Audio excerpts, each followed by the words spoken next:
जब भी हमें नुकसान पहुंचा है तो हमारे अपने लोगों से पहुंचा है। जब भी हमारे समाज को कोई नुकसान पहुंचा है तो वो हमारे ही लोगों से पहुंचा है। इसका उदाहरण आप कई बार देख चुके हैं। शायद इसी वजह से असदुद्दीन ओवैसी ने अब से पहले कई बार इस तरह के बयान दिए हैं और उसमें यही कहा है कि हम लोगों को अपनी सफ़ों में खड़े उन गद्दारों को पहचानना है जो गद्दार हमारी सफ़ों में खड़े रहकर हमारे साथ मुनाफिकत करते हैं, गद्दारी करते हैं। शायद इसी को देखते हुए असदुद्दीन ओवैसी ने खतरे को भांपते हुए अब से पहले भी ये बयान दिया था।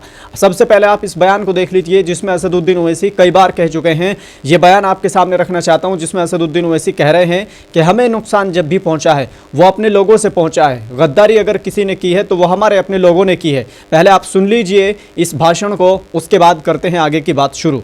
ये आपने कहानी हमने बचपने में पढ़ी थी कि एक सांप के दो चेहरे होते, ये वही है ये लोग।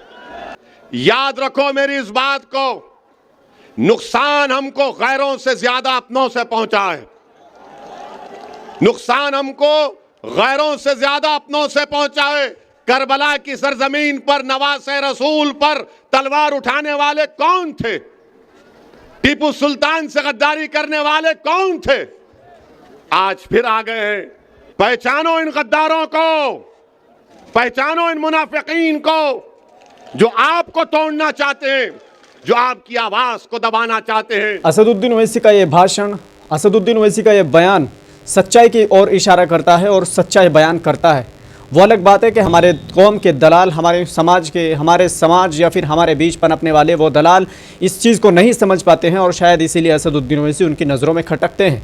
अब आप ये तस्वीर देखिए, जो तस्वीर मैं आपको दिखा रहा हूँ, आप इस साइड में तस्वीर देख लीजिए जिसमें आप देख सकते हैं कि एक व्यक्ति दाढ़ी भी रखे हुए हैं, टोपी भी पहने हुए हैं और बाकायदा तौर पर देखने में एक ज़िम्मेदार व्यक्ति से लगते हैं, एक मौलाना लगते हैं। कोई अगर इनको देखेगा तो इनको मौलाना ही कहेगा।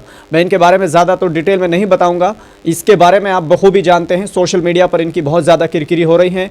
किस संगठन से जुड़े हुए हैं मैं वो भी नाम आपको नहीं बताऊंगा क्योंकि ऑलरेडी सोशल मीडिया पर इनके पद के साथ और इनके ये किस संगठन से जुड़े हुए हैं उन सब का पूरे तरीके से ढिंडोरा पिट रहा है और इनकी पूरी किरकिरी हो रही है। मैं तो नहीं बताऊँगा कि किस संगठन से जुड़े हुए, आप खुद सोच समझ सकते हैं कि आखिर वो कौन सा संगठन है जो मुस्लिम का सबसे बड़ा संगठन होने का दावा करता है। अगर आप इनकी शक्ल को देखेंगे तो बड़े सूफी लगते हैं, बड़े वली लगते हैं, लेकिन जब इनके काम पे आप जाएंगे, इनके अंदर जो आइडियोलॉजी है, जब आप उसको जानने की कोशिश करेंगे तो आपको ये जाहिर हो जाएगा और आप इन लोगों से नफरत करने लगेंगे। महाराष्ट्र के औरंगाबाद से ये एक बड़े पद पर रहते हैं, जिम्मेदारी इनको मिली हुई है मुस्लिम संगठन की ओर से। इन लोगों ने इम्तियाज़ जलील जो पिछली बार सांसद थे MIM के, मुस्लिम थे, तमाम समाज के जितने भी लोग वहाँ बिलोंग करते हैं उन सभी की निष्पक्ष होकर आवाज़ उठाई। कभी कोई भेदभाव नहीं किया, कभी कोई हिंदू मुस्लिम नहीं किया। यहाँ तक कि जब हिंदू मुस्लिम दंगा होने की संभावना थी, इम्तियाज़ जलील खुद मंदिर के सामने जाके खड़े हो गए और उसकी रक्षा की, उन लोगों को वहाँ से भगाया और ये कहा कि आप इस पर हमला करने से पहले इसके ऊपर गोली चलानी पड़े। यह आपके सामने खड़ा है, पहले आप इसको मारोगे, पहले आप इसके ऊपर से गुजरोगे, तब आप अंदर जाएंगे। लेकिन वो सब चीज़ें एक तरफ करते हुए इन महाशय ने, जिनको आप इस तस्वीर में देख रहे हैं, देखने में तो बड़े सूफी लगते हैं, बड़े अल्लाह वाले लगते हैं, लेकिन अगर आप इनके करामात को देखेंगे तो आपके मुंह से गालियाँ निकलेगी। मैं नहीं कहता कि आप इनको गाली दें, इनके कारनामे ऐसे हैं, इनके करामात ऐसे हैं, उनको देखकर आप इनको इज्जत तो नहीं देंगे लेकिन इनको गालियाँ ज़रूर देंगे आप। अब देखिए, महाराष्ट्र की औरंगाबाद सीट पर इम्तियाज़ जलील चुनाव लड़ रहे थे। सामने दो शिवसेना के, एक NDA वाली शिवसेना और एक इंडिया वाली शिवसेना। यहाँ तक कि जब इम्तियाज़ जलील तमाम लोगों का दुख सुख, अपना दुख सुख मानते हुए वो जनता के बीच पहुँच जाते थे, जनता के बीच उनसे ज़्यादा कोई एक्टिव नहीं नज़र आया, तो इन महाशय ने क्या किया कि चुनाव के टाइम पर ऐलान कर दिया और अपने लोगों से कोशिश की, अपने लोगों को ये कहा कि आप इम्तियाज़ जलील को वोट न देकर शिवसेना, जो उद्धव ठाकरे की शिवसेना है, उसके प्रत्याशी को आप जिताना है।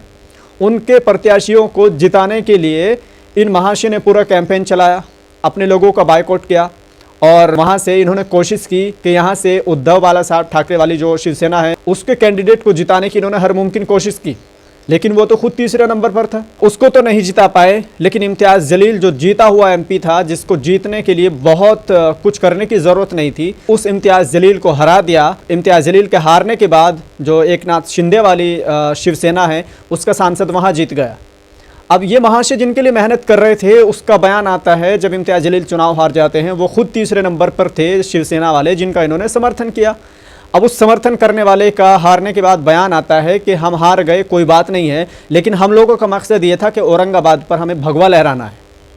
तो ऐसे लोगों को ये समर्थन करते हैं ये सूफी जी जिनको आप इस वीडियो में देख रहे हैं। वो तो जीत नहीं पाए, इम्तियाज़ जलील को हरा दिया, एकनाथ शिंदे वाली शिवसेना को वहाँ से कामयाब कर दिया। आइडियोलॉजी दोनों की एक है, चाहे वो शिवसेना इंडिया वाली हो, उद्धव ठाकरे वाली हो, चाहे शिवसेना एकनाथ शिंदे वाली हो, इन सब का उद्देश्य वही है, नफरत और भगवा और इस तरह की हिंदू मुस्लिम वाली बातें करना।